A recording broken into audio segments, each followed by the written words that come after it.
नमस्कार दोस्तों, मैं स्वागत करता हूं आप सभी का अपने चैनल हीलिंग भारत में। आज जिस टॉपिक के बारे में बात करेंगे वो है अमलतास। जैसे नाम से ही पता लगता है अमलतास, अमल को ताश के पत्तों की तरह बिखेर देने वाला। अमल मतलब एसिडिटी जो आपको बनती है।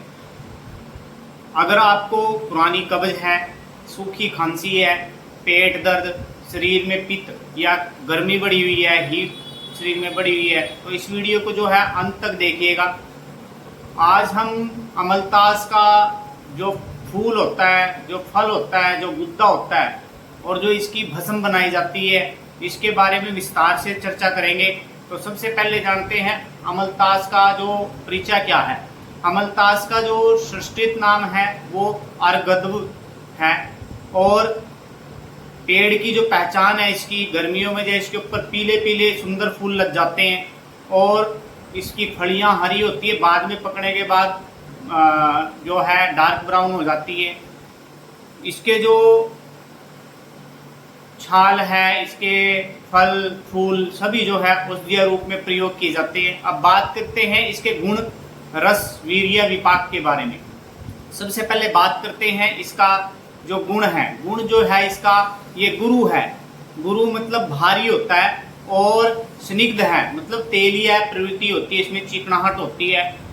उसके बाद यदि रस की बात करें तो रस जो है इसका मधुर होता है, मतलब ये मीठा लगता है। और तिक्त, तिक्त मतलब थोड़ा तीखा लगता है। उसके बाद बात करें वीर्य, वीर्य जो है इसका शीत प्रकृति होती है इसकी, मतलब ठंडा होता है, मतलब ये जो है पित्त को शांत करने का काम करता है। उसके बाद बात करें विपाक की। विपाक मतलब पचने के बाद जो है एक ऐसा टेस्ट मुंह में लेकर के आता है, वो है मधुर, मतलब मीठा रहता है मुंह। इसको पीने के बाद जो है मुंह जो है मीठा रहता है। अब दोष और प्रभाव, मतलब किन चीजों पे ज्यादा कार्य करेगा। जब ये इसका वीर्य शीत है तो किसको कम करेगा, पित्त को, और वात को शांत करेगा, कफ को थोड़ा बढ़ा सकता है।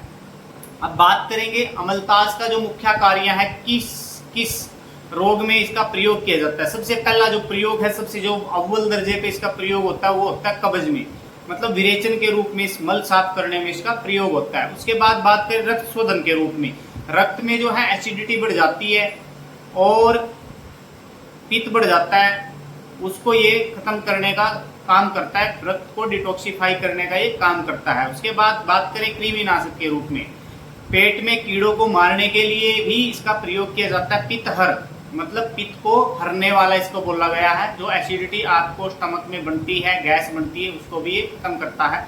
उसके बाद है मूत्रल, मूत्रल मतलब मूत्र को लेके आने वाला। यदि आप इसका काढ़ा पिएंगे तो मूत्र जो है आपका ज्यादा मात्रा में आएगा और जो है बॉडी से टॉक्सिन्स निकल जाएंगे। उसके बाद बात करें त्वचा रोगों में, क्योंकि जो है जो रोग पित्त बढ़ने से होते हैं, जैसे रेडनेस की इरप्शन होती है या खारिश या जलन होती है साथ में त्वचा रोगों के, तो उसमें जो है बहुत अच्छा प्रयोग होता है इसका। उसके बाद बात करें कब्ज, पेट फूलना और जो पाचन शक्ति है उसमें भी ये विशेष भूमिका निभाता है।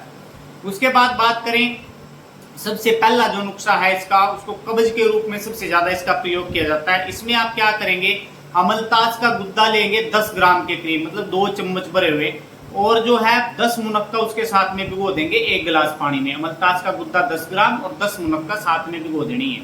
सुबह जो है उसको मलना है और थोड़ा उसको पकाना है। जब वो पक के पौना गिलास या आधा गिलास रह जाए तो उसको छान करके पी लेना है।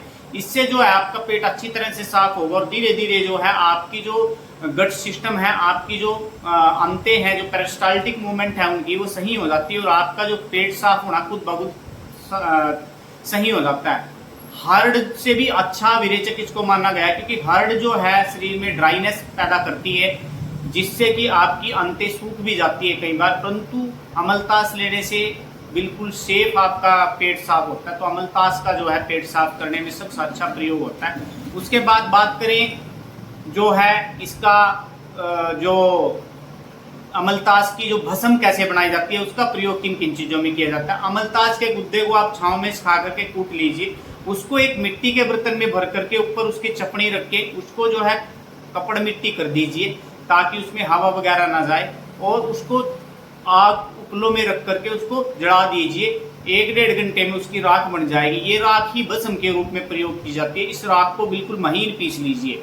अब इस राग का प्रयोग जो है आप किन किन रोगों में कर सकते हो, तो इस राग को आप पुरानी कब्ज में, पित्त रोगों में और अल्सर और त्वचा विकारों में इसका आप प्रयोग कर सकते हो। आप क्या करोगे, किसी भी रोग में 1 से 2 ग्राम भस्म लोगे और उसको थोड़े से शहद में मिक्स करके या गर्म पानी के साथ लोगे, तो इससे जो है आपकी जो कब्ज है, पित्त के कारण जो भी रोग आपको हो रहा है, जैसे जलन हो रही है, एसिडिटी हो रही है, वो भी खत्म हो जाती है।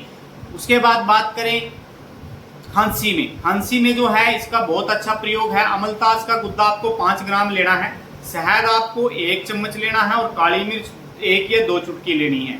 इनको मिक्स कर करके आप तीनों को सुबह शाम जो है पियोगे और गर्म पानी के साथ भी पी सकते हो या शहद में मिक्स करके भी चाट सकते हो। तो ये जो है आपकी जो खांसी है, सूखी खांसी, उसमें ज़्यादा यूजफुल होता है, जिसमें आपको जलन वगैरह होती है, छाती में जकड़न वगैरह होती है, तो उसमें आप इसको प्रयोग कर सकते हो। अब बात करते हैं कुछ अन्य प्रयोगों के बारे में। यदि आपको पाचन शक्ति आपकी खराब है और आपको एसिडिटी बनती है, तो आप इसका गुद्दा और त्रिफला दोनों को भिगो करके उसका पानी जो है मल करके छान करके सुबह पी सकते हो। इससे आपकी पाचन शक्ति सुधरेगी और आपका पेट साफ होने लगेगा।